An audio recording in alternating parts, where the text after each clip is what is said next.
Assalamualaikum warahmatullahi wabarakatuh. Salam sejahtera untuk kita semua. Hari ini dalam mata kuliah HPTP kita akan membahas mengenai hama gudang. Apa saja pembahasan kita yang berhubungan dengan hama gudang? Mari kita cermati bersama. Nah, sebelum masuk ke apa itu hama, kita tahu dulu pengertian apa itu gudang. Pengertian gudang menurut KBBI 2008 adalah suatu rumah atau bangsal tempat menyimpan barang-barang. Tentu saudara sudah memahami secara fisik apa itu ruang, apa itu bangsal. Meskipun secara teori dia tempat menyimpan barang-barang ya, menurut KBBI 2008, dan saudara pasti sudah paham apa itu yang dimaksud dengan gudang. Selanjutnya apa itu hama? Nah, hama merujuk pada binatang yang merusak dan merugikan sehingga menghalangi manusia mencapai kesejahteraan. Ya, jadi hama itu adalah segala binatang yang merusak dan merugikan. Kalau kita ingin membudidayakan suatu tanaman kemudian diserang oleh beberapa hama, beberapa binatang, maka itu sudah merugikan dan bisa termasuk dalam hama, perlu dikendalikan begitu. Nah, ternyata siklusnya hama ini atau ruang lingkupnya hama ini tidak hanya pada budidaya saja, hingga ke pasca panen pun dia tetap ada gitu. Karena kita tahu bahwa produk-produk hasil budidaya ataupun produk hasil usaha pertanian itu tidak hanya berakhir pada panen, tapi penanganan pasca panen itu menjadi hal penting dan harus dilakukan untuk menghindari kerusakan ataupun kerugian akibat hama gudang. Nah, secara teori jika kita gabungkan antara gudang dengan hama, maka pengertiannya adalah suatu organisme yang dapat menyebabkan kerusakan terhadap suatu bahan atau komoditas ataupun barang yang disimpan, sehingga menimbulkan kerusakan baik secara ekonomis maupun secara non-ekonomis gitu. Kalau misalnya barang itu kita usahakan untuk kita jual, maka dia akan rugi secara ekonomis. Tapi kalau misalnya ada beberapa barang yang memang kita simpan untuk konsumsi pribadi, tidak kita jual tapi itu juga diserang oleh hama gudang, maka dia rusak secara non ekonomis gitu. Nah, secara singkatnya, hama gudang adalah hama yang merugikan dan merusak pada gudang, pada ruangan-ruangan tempat kita menyimpan barang-barang. Apakah hama gudang ini hanya terbatas pada serangga?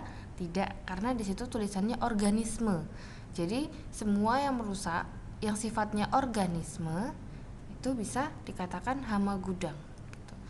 Dan dia lingkupnya adalah di gudang, tempat penyimpanan, karena dia namanya hama gudang. Kalau dia di lahan bukan lagi hama gudang ya. Sebutannya secara umum saja, secara general namanya hama. Begitu. Kita lanjut ke slide selanjutnya. Bagaimana sih tanda-tanda kemunculan hama gudang, ataupun kita gimana sih cara melihat ada tidaknya hama gudang di suatu tempat penyimpanan kita gitu. Ada ciri-cirinya. Yang pertama ada temuan fase dewasa, larva ataupun pupa. Misalnya saudara pernah menyimpan beras yang begitu lama lupa gitu, kalau sudah menyimpan di salah satu tempat kemudian dilihat ada serangga dewasa. Serangga dewasa ditandai dengan adanya 3 bagian kepala, ada 3 bagian ya, biasanya kalau serangga itu ada kepala, dada, dan perut, seperti yang minggu lalu sudah disampaikan. Kemudian kalau fase dewasa itu biasanya dia ada kulit luar ya, kulit luar, kemudian hidupnya itu sudah mengalami beberapa fase perubahan bentuk atau metamorfosis. Kalau larva itu masih dalam bentuk yang belum sempurna. Kalau pupa itu telur. Biasanya kalau sudah berbentuk serangga dia akan banyak menimbulkan kerugian dibanding dengan pupa. Tapi kalau pupa itu biasanya dia ditaruh saja, tidak terlalu terlihat gitu. Kalau larva dia menyebabkan kerugian, bahkan bisa tinggal di dalam komoditi gitu. Nah, kemudian ciri kedua atau tanda kedua itu ada jaring atau web dan gumpalan kecil pada web untuk moth ya. Nah, biasanya saudara melihat kalau di beras kemudian di tepung-tepungan gitu ada yang menggumpal ya, ada tepung yang menggumpal, kemudian ada beras yang menggumpal. Ketika kita pegang, kita hancurkan seperti itu, seperti ada webnya di dalamnya, seperti ada jaring-jaring gitu ya. Nah, itu adalah ciri kemunculan hama gudang. Itu bisa dikatakan bahwa serangannya sudah sedang kalau sudah ada jaring atau web seperti itu ya. Tapi kalau misalnya kita temukan baru satu serangga dewasa ataupun pupa, itu masih bisa dikendalikan, segera dikendalikan, jangan sampai dia membentuk web ataupun selanjutnya Yang ciri ketiga atau tanda ketiga adalah tepung berbau tidak sedap, menggumpal dan agak keras. Nah, kalau tepung sudah berbau tidak sedap biasanya disebabkan oleh adanya proses metabolisme dari si hama, entah itu kotorannya, entah itu pergantian dari kulit luarnya, exoskeleton ya kalau disebutnya ya. Nah, itu bisa menyebabkan perubahan aroma, perubahan tekstur pada bahan komoditas yang kita simpan. Dan kalau misalnya itu dijual, itu akan menurunkan nilai ekonomi. Yang keempat, ada trail atau jejak pada dusty surface. Biasanya pada bagian permukaan, kalau untuk tepung-tepungan itu ada jejak dia berjalan. Nah, garis-garis yang jejak hasil jalannya dia itu bisa jadi tanda kemunculan hama gudang. Dan yang terakhir adalah kerusakan. Kerusakan ini bisa berbentuk kerusakan fisik, bisa dilihat dari situ, ataupun kerusakan dari non fisik seperti bau, tekstur, seperti itu ya. Nah, itu adalah tanda-tanda kemunculan hama gudang. Selanjutnya akan kita bahas mengenai kerugian yang ditimbulkan. Nah, ini ada dua jenis kerugian, ada kerugian langsung dan tidak langsung. Kalau kerugian langsung bisa kita lihat penyusutan bobot dan kualitas, ya, karena dimakan atau dikonsumsi oleh si hama gudang. Ada kontaminasi fisik, biologi dan kimia dari kotoran, feses dan urin dan sisa molting kulit, perubahan atau pergantian kulit ya dari si hama gudang. Dan yang terakhir adalah rusak atau habis karena dimakan atau dikonsumsi oleh si hama gudang. Nah, sementara kerugian yang tidak langsung bisa dirasakan adalah kerusakan terhadap kemasan. Misalnya kalau sudah dikemas kemudian disimpan, itu kemasannya bisa rusak, bisa berlubang, bisa hancur gitu ya akibat si hama gudang, tergantung hamanya. Nanti kita akan bahas macam-macam hama gudang. Kemudian berjamur, menggumpal karena aktivitas serangga yang menghasilkan panas dan lembab. Makanya dia ada gumpalan ya, itu karena ada aktivitas atau metabolisme dari si serangga sehingga dia menghasilkan panas dan lembab. Biasanya kalau hasil dari panas kemudian temperatur akan meningkat. Kalau temperatur meningkat itu biasanya ada titik-titik uap airnya. Uap air itu yang menyebabkan kelembaban pada komoditas. Dan itu tentunya secara tidak langsung kerugian yang ditimbulkan adalah bertentangan dengan regulasi food safety-nya. Hexep tidak memperbolehkan adanya serangga yang dikonsumsi oleh manusia ataupun adanya temuan-temuan serangga pada komoditas konsumsi seperti itu. Jadi ada beberapa tingkatan dalam standar keamanan pangan. Kalau secara internasional biasanya HACCP ya, HACCP. Kalau saudara pernah melihat di dalam kemasan atau di kemasan itu ada standar HACCP, Hazard Analytic Critical Control Point. Nah, itu kalau sudah ada itu harusnya komoditas ataupun bahan konsumsi itu sudah aman. Standarnya sudah internasional. Ini adalah kerugian yang ditimbulkan, tentunya sangat merugikan ya. Kalau misalnya kita lihat baik itu secara langsung maupun tidak langsung, secara ekonomis maupun non ekonomis. Selanjutnya ada faktor pendukung populasi hama. Nah, faktor pendukung ini bisa jadi dari si hama sendiri ataupun dari lingkungannya gitu. Kalau secara umumnya itu dibagi menjadi dua secara globalnya ya.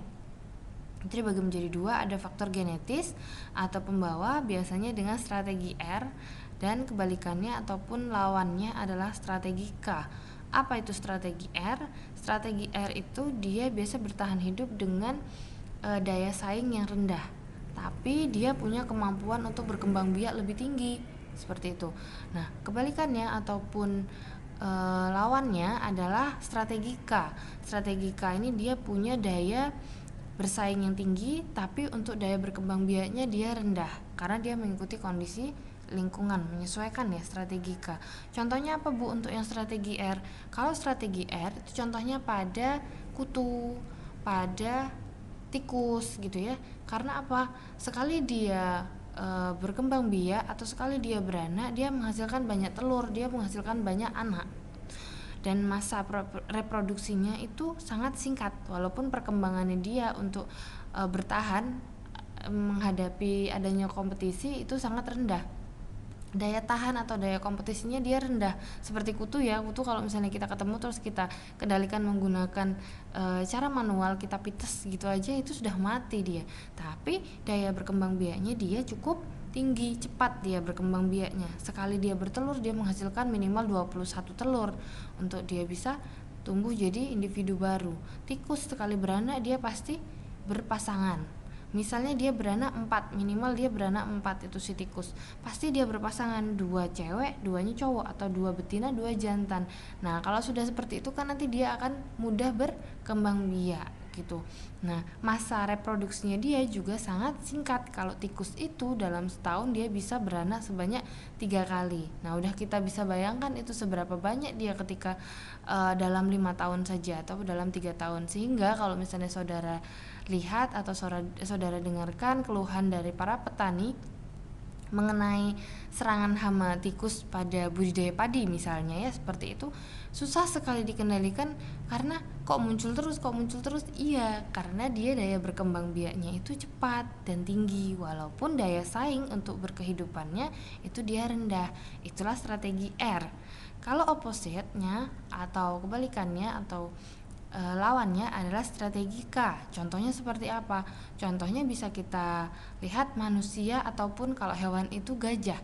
Dia masa bereproduksinya itu cukup lama, 9 bulan, dan sekali melahirkan itu 1.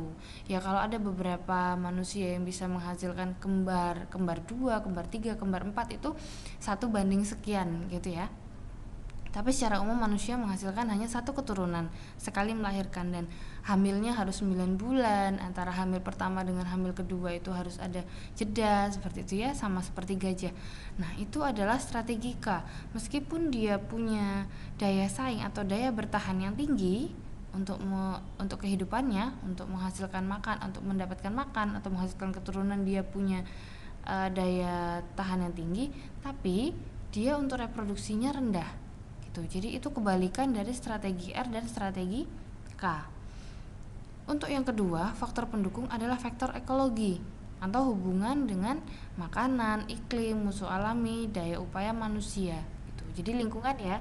Kalau yang pertama faktor genetis atau pembawa, yang kedua adalah faktor lingkungan. Nah, kita akan bahas faktor pendukung populasi dari hama. Kalau secara ekologi itu biasanya dia yang pertama toleransinya yang tinggi terhadap lingkungan. Biasanya daya adaptasi. Ketika ada, kita contohkan adalah kutu-kutuan atau mite. Itu dia kalau misalnya pada suhu yang tinggi atau pada panas, temperatur panas, dia akan beradaptasi untuk banyak berkembang biak. Gitu, kawin dan sebagainya. Tapi ketika dia suhu rendah, dia akan bertelur. Jadi ada toleransi terhadap lingkungan, dan dia penyesuaian terhadap lingkungan itu cukup mudah dan cukup tinggi. Makanya dia berkembang biaknya juga cepat. Yang kedua, ada keragaman perilaku pada berbagai bahan simpan. Misal tikus ini ya, kita contohkan tikus yang paling mudah ditemukan. Semua jenis dia makan.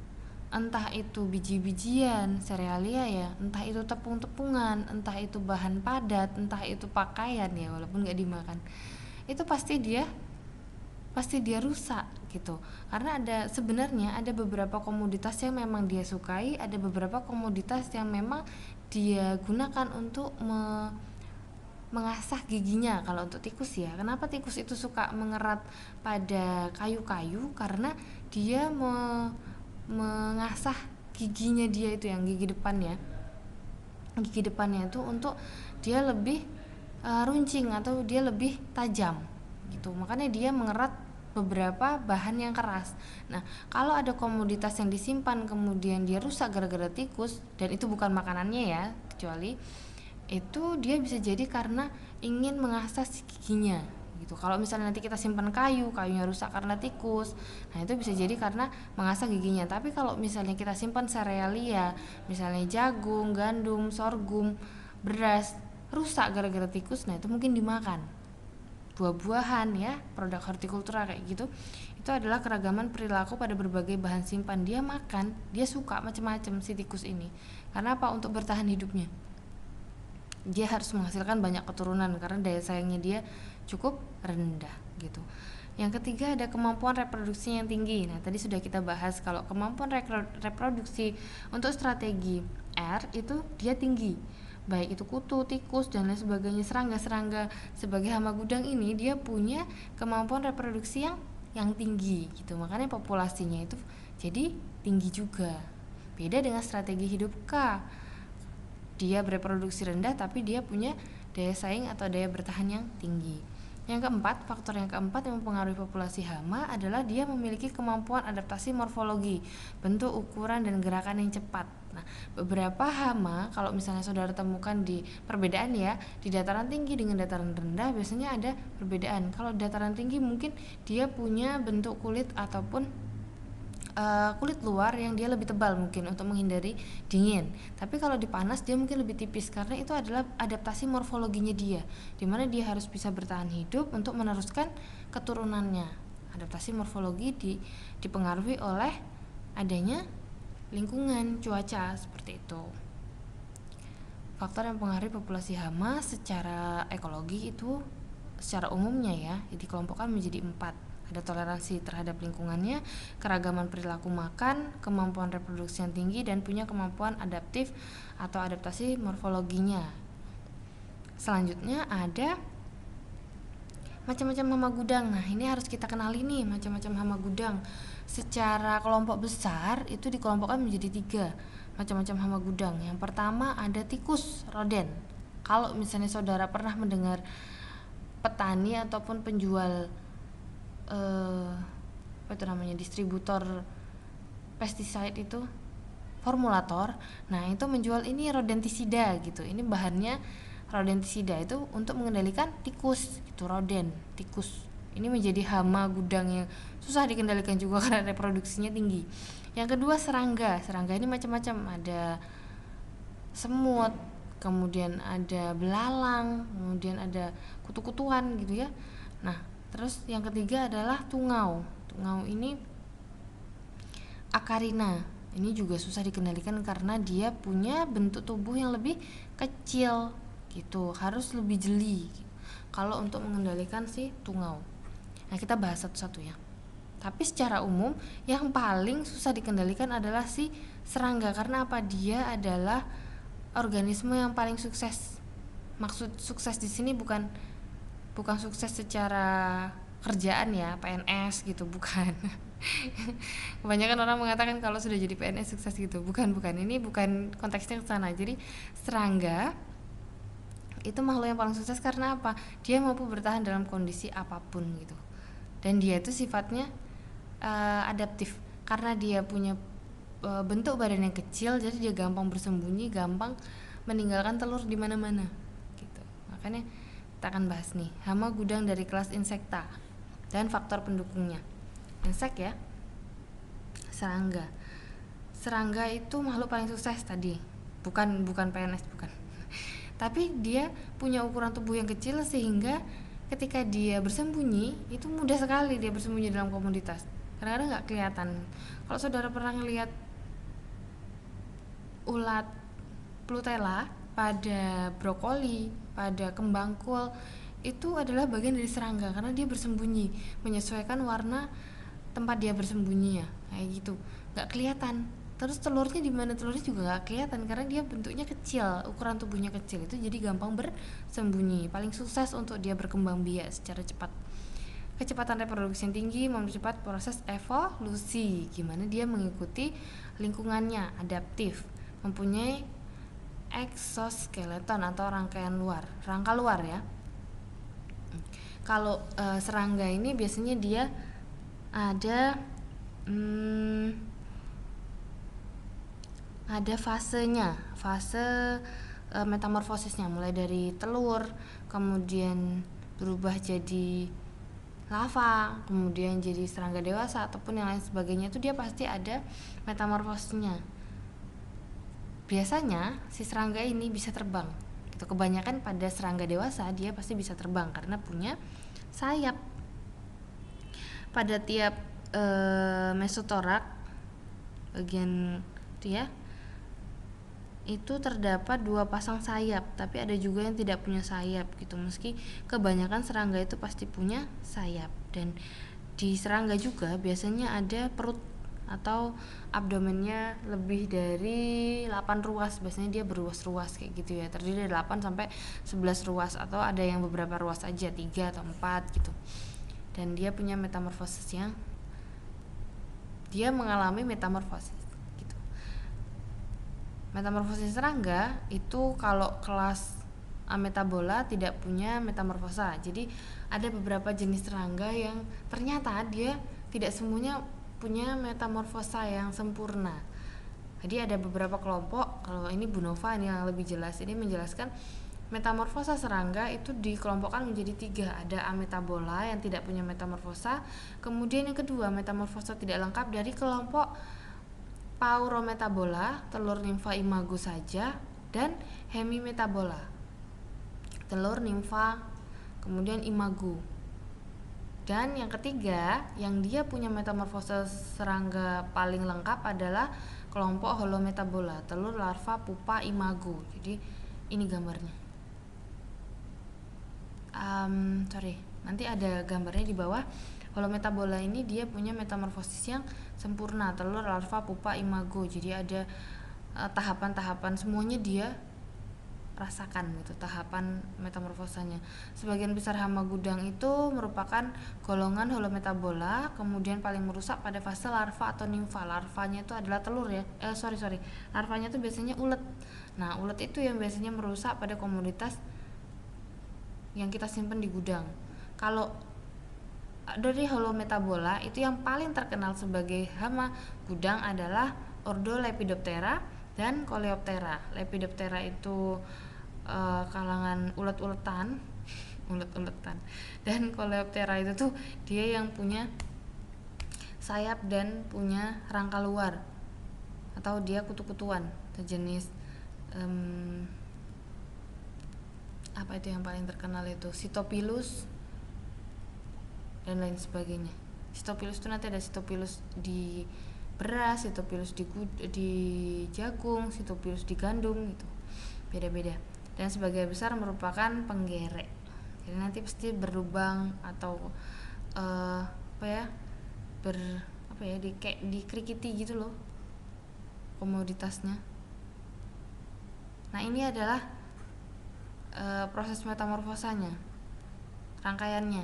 Jadi mulai dari telur berubah jadi larva, larvanya menjadi besar, larva besar banget, kemudian dia jadi kepompong atau pupa, dan serangga dewasa imago. Dia dari golongan holometabola yang punya metamorfosis sempurna. Pada paling merusak pada masa larva ini nih 3, karena panjang ya fasenya ya. Dia harus banyak makan untuk bisa menjadi kepompong. Makanya dia ada 3 fase nih. Banyak nih makannya nih. Nah, ini adalah kecocokan makanan. Kecocokan makanannya tuh bisa dilihat dari unsurnya, kandungan unsurnya cocok apa enggak buat dia gitu. Karbo ya. Kalau kita lihat dari contohnya adalah jagung manis, jagung lokal itu dia punya karbo yang tinggi. Kalau yang jagung manis ini itu kandungan gulanya dia lebih tinggi sehingga dia lebih manis. Kalau si Lepidoptera biasanya dia suka nih kadar air kelembaban tinggi disukain hama. Karena apa? Permukaannya lebih lembut. Kalau dia terlalu kering, makanya ada kadar air benih sekian persen atau kadar daya simpan benih gitu ya. Kadar air daya simpan itu untuk apa? Menghindari hama gudang. Karena kalau misalnya kering, dia disimpannya juga lebih tahan dan dia tidak disukai oleh hama gudang karena lebih keras permukaannya. Permukaan material gabah tidak disukai oleh Sitopilus sp. Karena apa? Gabah itu keras permukaannya. Beda dengan beras. Kalau beras itu sudah lembut, makanya Sitopilus suka tuh. Tapi kalau misalnya teman-teman atau saudara menyimpan dalam bentuk gabah itu jarang ada Sitopilus di situ, paling tikus yang banyak. Bentuk material tepung lebih cepat terkena hama karena apa? Permukaan lebih halus, mudah dirusak, mudah dimakan, bisa untuk bersembunyi lebih baik karena nggak terlihat. Apalagi dalam bentuk larva, udahlah dia sembunyi di dalam tepung. Nah, kita harus tahu juga nih faktor pendukungnya untuk mengendalikan atau untuk menjaga agar komoditas kita tidak terkena serangan dari hama gudang. Kita harus perhatikan iklim mikro dari gudangnya. Iklim mikro yang seperti apa nih? Kita harus perhatikan temperaturnya, kelembaban, cahaya, dan aerasi. Bagaimana ini harus kita perhatikan, Bu? Misalnya kita cuma punya gudang yang tidak ada aerasinya, kelembabannya nggak bisa kita kontrol karena kita nggak punya AC, kita nggak punya ventilasi yang cukup, itu gimana Bu? Gitu. Nah, kita bisa kendalikan iklim mikro dari mikro gudang Jadi tempat-tempat yang lebih kecil lagi yang kita taruh di dalam gudang, jadi nggak dalam lingkungan yang besar. Misalnya kalau di gudang secara umumnya itu ada rak-rak besar, nah di dalam rak-rak kita simpan lagi kotak-kotak. Itu untuk menghindari temperatur, kelembaban, cahaya, aerasi yang menguntungkan bagi si hama. Jadi bisa kita kendalikan secara lebih kecil lagi iklimnya. Kita akan bahas satu-satu. Iklim mikrogudang dari temperatur dulu. Rata-rata hama gudang itu menyerang pada 25-30 derajat Celcius suhunya. Karena apa? Agak lembab nih ya. Itu kan hangat-hangat gimana gitu. Perlakuan yang tepat dengan suhu rendah atau suhu tinggi. Rendah banget atau tinggi banget nih. Kalau suhu tinggi itu panas banget, biasanya dia nggak suka. Tapi pada beberapa jenis kutu-kutuan, pada suhu yang tinggi dia suka untuk berkembang biak.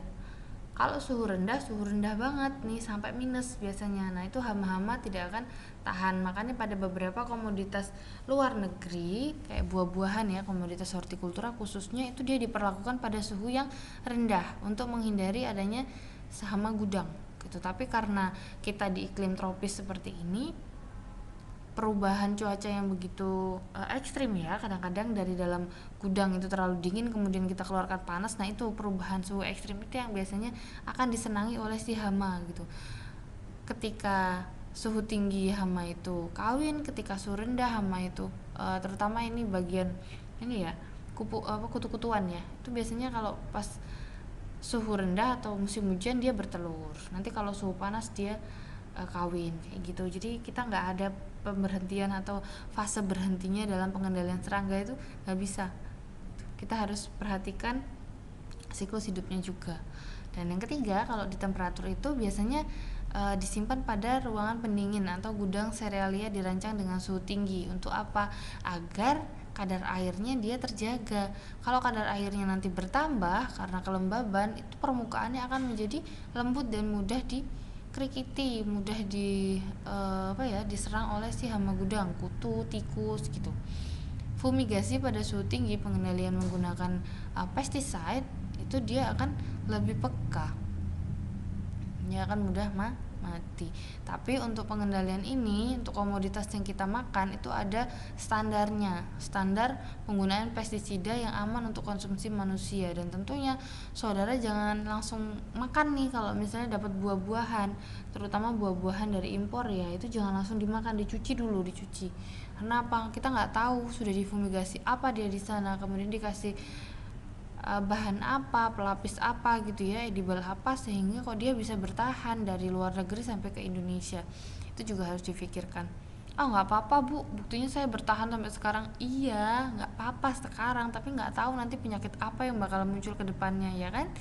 Lebih baik menghindari daripada mengobati. Oke, yang kedua, faktor yang kedua adalah kelembaban nih. Ada kelembaban udara dan material. Udara itu adalah lingkungan, material dari si komoditas yang kita simpan ataupun dari bahan-bahan yang ada dalam gudang tempat kita menyimpan komoditas. Kalau ada kita menyimpan produk hortikultura, lebih baik kita menggunakan bahan-bahan yang aman, tidak menimbulkan benturan. Misalnya bahan-bahan yang plastik harus kita lapisi dengan kain. Karena apa? Nanti kalau terjadi benturan atau terjadi memar pada buah atau komoditas hortikultura itu bisa menjadi sumber dari masuknya si hama gudang, baik itu telurnya, baik itu lavanya gitu ya. Jadi harus kita sesuaikan nih material yang kita gunakan untuk menyimpan.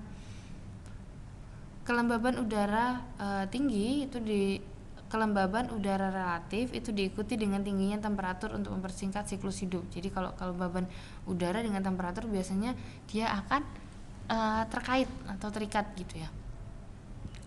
Pasti tahu kan ya bedanya kelembaban dengan temperatur. Kalau kelembaban udara itu biasanya dia ada standarnya. Temperatur itu suhu biasanya lebih kepada derajat Celcius. Kalau kelembaban itu kandungan air ya yang ada dalam temperatur itu, sehingga dia lebih lembab. Untuk biji serealia non benih kadar airnya sekitar 8-10%. Kalau serealia atau non benih ya, untuk konsumsi maksudnya, itu kadar air sekitar 8-10%. Kalau disimpan biasanya ada segini nih. Kalau untuk benih beda lagi nanti kadar airnya, biasanya 11-12 gitu. Ada juga untuk pakan, biasanya untuk pakan ternak itu antara 12-14. Beda-beda tergantung dia mau segera digunakan atau tidak. Makanya kalau orang zaman dulu penyimpanan penggudangan gitu ya, itu ditaruh di atas perapian, diikat gitu jagung atau gabah, diikat di atas perapian. Biar apa? Biar kadar airnya terjaga, kering terus kalau untuk benih di musim tanam selanjutnya. Selanjutnya ada iklim mikrogudang, cahaya, dan aerasi. Kalau cahaya itu biasanya si serangga ini, si hama gudang ini, dia aktif pada malam hari. Tikus juga aktifnya malam hari ya? Enggak Bu, saya pernah ngeliat tikus itu aktifnya siang hari. Salah gaul dia kayaknya. Karena sifatnya tikus itu, dia itu sangat peka terhadap cahaya. Dia nggak suka nih sama cahaya yang terlalu terang, walaupun dia sebenarnya buta, rabun dia rabun. Dia bisa berjalan itu menggunakan kumis depannya sama ekornya gitu. Jadi dia mengandalkan itu. Kalau kumisnya itu saudara potong satu, nanti dia udah nggak seimbang lagi tuh, jalannya miring-miring gitu. Jadi perlu adanya cahaya agar kita bisa memanipulasi kehidupan dari si hama gudang gitu. Hama gudang seringnya kawin, makan, dan meletakkan telur itu pada malam hari ketika suhunya itu dianggap lebih dingin, kemudian sudah gelap gitu ya. Nah, gudang tembakau itu memasang perangkap cahaya merah kembang tembakau sebagai keputusan untuk fumigasi. Nanti kalau misalnya cahaya merah ya, berarti lampunya dilapisin dengan kain merah ataupun ruangan dibentuk merah gitu ya, untuk keputusan fumigasi. Nanti ketika ada standarnya ini sekian, nanti harus dilakukan fumigasi pada tembakau. Dan penjemuran di bawah sinar UV mampu menekan populasi hama secara signifikan. Penjemuran ini dimaksudkan ketika sudah ada komoditas yang terserang hama, jadi dijemur aja. Makanya kalau ibu-ibu itu biasanya ada kutu pada beras, itu berasnya dijemur. Biar apa? Biar kutunya kepanasan terus pergi. Iya, masuk akal sih. Dan itu untuk menghindari kadar air yang rendah, biar nggak disukai sama si hama gudang. Aerasi ini diperlukan untuk perkembangan dan pertumbuhan serangga. Aerasi itu apa sih? Aerasi itu berhubungan dengan kadar air ya, kadar air dan udara. Jadi biasanya ada aerasi pemberian air atau pengkabutan kayak gitu ya, diperlukan untuk pertumbuhan dan perkembangan serangga. Kalau misalnya air atau kandungan air dalam udara atau dalam komoditas itu tidak terlalu banyak, maka serangga tersebut susah untuk menginfeksi. Menurut Barley dalam Karta Saputra, kadar karbon dioksida lebih dari 40% atau oksigen kurang dari 2% itu pada semua tingkatan stadia akan mati. Jadi kita harus memanipulasi atau membuat kadar oksigen dan karbon dioksida itu sedini mungkin atau sebagaimana agar semua tingkatan stadia mati, baik itu telur, larva, pupa atau imago dewasa itu nggak mampu bertahan di situ. Menurut Barley dalam Karta Saputra itu karbon dioksidanya harus lebih dari 40% atau oksigennya itu harus kurang dari 2% dari total komoditas yang kita simpan. Oke? Ini saja mengenai hama gudang yang bisa disampaikan. Pertemuan selanjutnya kita akan bahas lebih dalam mengenai hama gudang yang paling sering ditemukan pada komoditas yang kita simpan, yaitu Lepidoptera dan Coleoptera. Ya, saya akhiri pertemuan hari ini. Semoga bermanfaat. Wassalamualaikum warahmatullahi wabarakatuh.